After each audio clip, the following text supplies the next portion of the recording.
I'm Ian Russell, I'm head teacher of St Philip's Church of England Primary School here on the south side of Bath. I've been here three years in the school now, and a year after I arrived, Ofsted came in and failed the school, putting the school in special measures. We were not delivering ICT, full stop. It just wasn't happening, and you need to be delivering the curriculum. We weren't. They had previously installed a computer suite in the school and software. By the time I came, it had ceased to work. The teachers had lost confidence in it entirely, and virtually no ICT was being delivered in the school. That was in 2002. ICT was only part of the problem. It took the school 18 months to come out of special measures, and it's now partway through a 5-year plan to implement a coherent strategy for ICT provision. 2 years into the strategy, what's been achieved, and what is there still to do? When I was first here, if you'd gone into the ICT suite, it wouldn't have looked anything like it does now. The computers were all over the place, there were no workstations, there were no tables as such, nothing organised at all. One of the key priorities in the plan was to get the ICT suite running properly and used regularly. The suite as it is at the moment has 17 PCs, all operational, all set out in workstations. The children share one between two because the classes are about 32-ish, sometimes in the juniors a little more. And there's usually one computer that I work on or the teachers work on with the whiteboard, but that can be used by the children as well. St Philip's used funds from the National Grid for Learning to reorganise the suite and then moved on to provision in the individual classrooms. They put 2 PCs in each infant and 1 in each junior classroom. All the teachers were each given a laptop so that every classroom had at least 2 computers. Now their priority is interactive whiteboards. There's 1 in the ICT room and 1 installed recently in the foundation suite. Infants were seen as a priority, but in the future... It would be lovely if everybody could have one in their classroom, because I think it's sort of the future, but even one between 2 classes would be brilliant. Not to say that that is the be-all and end-all of teaching, it's just a tool that we can use to enhance the teaching, which I think is really, really good. Computer hardware is fine, but it's only as effective as the skills and confidence of the teachers who are using it. Training is ongoing. This is an interactive whiteboard session for infant teachers being done by the company that sold it to the school. Normally, if this computer was just in the classroom, it would be useful, but it's certainly not a whole class teaching resource, is it? The board is attached to the computer as well, and basically when I put the pen on the board, you see it picks up the cursor, and I'm actually now able to move the cursor around the board. And you're not. Teachers vary in their own personal levels of expertise. Some teachers are enthusiastic. They have found that ICT is useful to them. Once they realise what they could achieve with it, they've made use of it. The problem we'll always have is teachers who have never had to use a computer. And I don't think it's technophobia, I just think they find it very difficult because they don't use it all the time. Which do you think am I going to want to go? It started with a brand new flip chart. Money for the initial training came from NOF, the New Opportunities Fund, but still the basics can't always be taken for granted. We're all going to come up and have a go at some time on the board, just so we've all got a feel for using it and a little bit of confidence by the end of the session. There are confident people, but there are people who are not so confident, and it's a real problem trying to sort of get them involved. Even though they've done the training, they still need to have hands-on doing it. I enjoyed the training. I thought it was good. It was practical, and I think it's very important that instead of just sitting there and giving you all the paperwork and you read through it and you're meant to leisurely do it at your own pace, it was nice to be able to say, right, okay, I want you to try this, have a go, just like we do in the lessons, you know, this is your introduction, this is what I'd like you to do, have a go. And so when you had a go, it was like, oh, exciting, I could do it. Hands on your heads, looking at me, and you need to listen. I think it's important to become confident, and with the training, you know, they gave us the confidence so we could go away, practice it, and then do it with the children. And if you're not confident, there's no way you can teach the children. They can see straight through you. If you can't do it, it's embarrassing, isn't it? And the children need those skills, so we've got to be confident to be able to teach it. And even after the initial training, confidence amongst members of staff continues to vary enormously. I can now just click shut down my computer. One question. Yeah. How How do you turn it on? How do you turn it on? Oh, right. Sorry, you're kind of diving straight in at the start.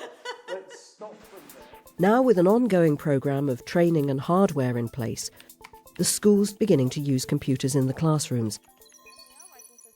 And the ICT suite is home to a coherent ICT curriculum. Okay, this morning, Class 6, we're going to learn today how to edit and improve our text, okay? Sarah's using the ICT suite for skills in ICT, looking as well at the literacy links in presenting a formal letter. Now, just looking at that letter, is there anything wrong with it? Anything wrong with it? David? It's in colours. It's in colours. Brilliant. Anything else wrong with it? Nicholas? It's different types of writing. What do we call that? And it's different styles of writing, yes? Oh, well done, Lucy. Fantastic. A font. It's different fonts.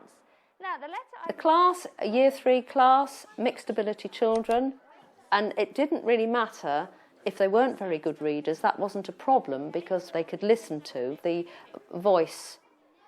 Dear Soror Madam, we are doing a project at school about growing plants. The first thing is that we recognised that some of the teachers would not be able to deliver the whole curriculum in one go. So we planned then that as the training was going to take 2 or 3 terms, we would actually teach the teachers one aspect of ICT at a time and then expect them to deliver that within the classroom. With the catch-up training, it was literally 1 week the lady would come in and teach us these skills, and then the following week I was actually then having to teach it to my children. So it was pretty quick in between. So she'd teach us one thing, I'd go home, practice it on my own computer, and then the following week teach it to my class. Now, with the teachers skilled across all the strands, we're much happier that we can rotate the curriculum more freely. Wow, what a super line. Fantastic. Ooh, who's the best? David's looking good at the front. OK, David, time to go now, please. While Ian Russell is generally pleased with the way ICT is being taught, when it comes to the broader curriculum, the school's in only the very early stages. The use of computers in individual classrooms varies enormously. We are going to have a look today at the mosque. What's the mosque? Kate, sorry. It's the place where they go and pray.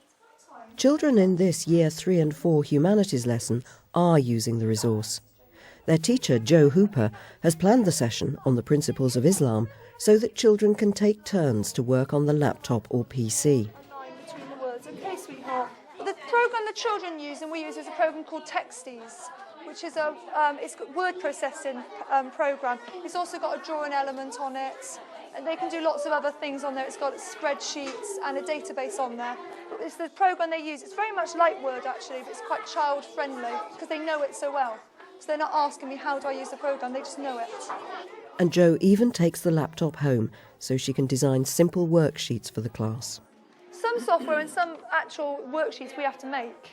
The worksheet the children on today have had to make at home. So it's having the time, and when teachers have got the time and they've made them, then we'll all be able to use them. But that's always the problem in school, isn't it? It's trying to balance the time. One thing we want to develop very much at the moment is to make sure that the computers are being used right throughout the curriculum. The teachers are confidently using the ICT suite to deliver skills teaching, but we're not seeing the computers in the classroom being used as much as we feel they should be.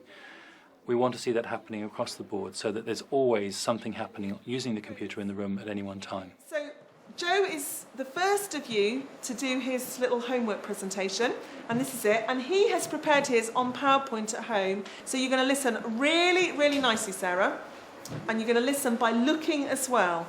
OK, Jo, I'm really looking forward to this. This is my holiday presentation. I went to America, Norway and Prague. It was in summer and it was very hot, and there was loads of theme parks. And one of the bonuses for the school has been the positive effect of ICT on the confidence of some of the pupils. Jo loves ICT. He is enthusiastic about it, and he's really enjoyed putting together this PowerPoint presentation. He's done the presentation in front of the whole school almost without nerves, which is really unusual for him because he's normally quite a quiet boy who wouldn't normally volunteer to stand up and do something like that in assembly. So that tells me, you know, that ICT is a very good thing for children, and it can help them increase in their confidence. Well, what do we do, everyone? I'm confident that all the children are receiving the basic core ICT curriculum. I'm not yet seeing the computers being used right across the curriculum throughout the day. That's our next push. That's what we're working on this year. Hardware, training and curriculum development. In all these areas, St Philip's is now moving forward. But there is one more area where the school's beginning to make use of ICT: assessment. One of the benefits to flow from the strategy has been changes in the way the school assesses its pupils. Like this software helping infant teachers assess the skills of pupils coming into the school. We still feel it's important to have an assessment of the children as soon as they come into school. The PIPS computer-based assessment is superb, and it gives us very good feedback as to how the children progress through their first year in school. Can you point to a butterfly? Look at this picture. Can you point to a yacht? The programme lets the child complete the assessment with the help of an LSA, while the rest of the class can carry on with its work. We also use something called Snapshot, which allows us to take a snapshot of children's maths development at any one time. And we've only just begun to use that, but we're already finding it gives us a very good picture of where the children are in terms of their development. Just take a little bit of time. There you are. Did you enjoy that? Good. OK, you can go back to your classroom, sweetheart. They use this piece of maths assessment software with older children. Classes complete the questions at regular intervals, and it allows the teachers to assess and overcome individual weaknesses. So Daniel was in class 11, shows me that he's at a high level 4. Now, from this, we'd like to actually move him on to try to get a level 5, because that's our job. We need to look at the topics and see where he needs the extra help, which is in number applications, which is word problems, for example. That's how we can help there. So we would print these off, we'd have a look at them all and move children on from there. It makes maths fun. It makes assessment fun. They don't consider it as an assessment, they just come in and do a task. And that is brilliant, because then they're not all strung out because they've got a piece of paper in front of them. So from that point of view, it's brilliant.